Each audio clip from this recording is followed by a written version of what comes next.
मैं उस रात आखिरी बस से उतरा था, क्योंकि ड्राइवर ने बिना आंख मिलाए बस इतना कहा था कि इसके आगे रात में रास्ता नहीं खुलता। बस स्टॉप पर कोई नाम, कोई बोर्ड नहीं था, सिर्फ एक झपकती हुई स्ट्रीट लाइट और एक अजीब सन्नाटा। ऐसा सन्नाटा जैसे आवाजें यहां आकर दम तोड़ देती हूं।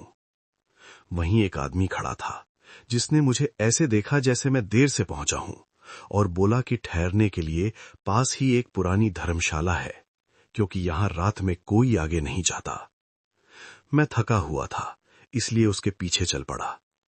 धर्मशाला बाहर से जितनी पुरानी लग रही थी, अंदर से उतनी ही अजीब तरह से सही सलामत थी, जैसे किसी ने इसे जानबूझकर एक ही हालत में रोक रखा हो।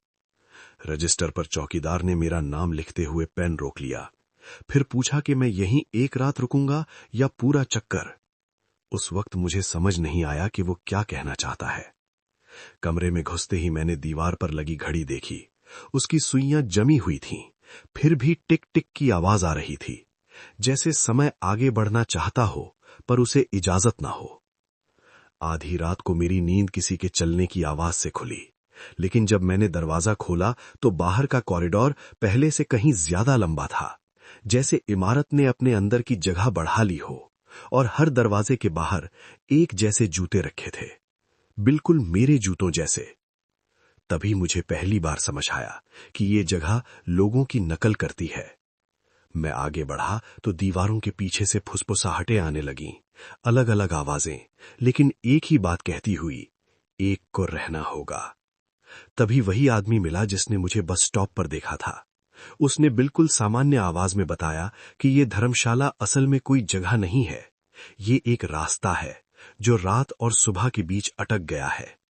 उसने कहा कि आखिरी बस हमेशा जरूरत से एक आदमी ज्यादा ले आती है, और समय यहां सीधी रेखा में नहीं चलता, बल्कि गोल गोल घूमता है, और हर चक्कर में किसी एक को अपना वजूद छोड़ना पड़ता है।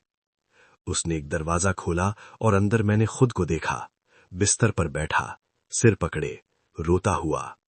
और तब मुझे समझ आया कि जो बाहर घूम रहा है वो अभी जिंदा है, और जो कमरे में बैठा है वो धीरे धीरे इस जगह का हिस्सा बन रहा है। जितनी देर मैं भागता रहा, उतनी तेजी से मेरे हाथ पारदर्शी होते गए, क्योंकि ये जगह नाम या यादें नहीं खाती, ये मौजूदगी खाती है। आखिर उसने सच बताया कि हर सुबह एक आदमी बाहर निकलता है और एक यहीं रह जाता है, और जो रह जाता है वही अगले यात्रियों को रास्ता दिखाता है। तभी मुझे दूर से बस का हॉर्न सुनाई दिया, कॉरिडोर सिकुड़ने लगा, और मुझे समझ आ गया कि फैसला हो चुका है।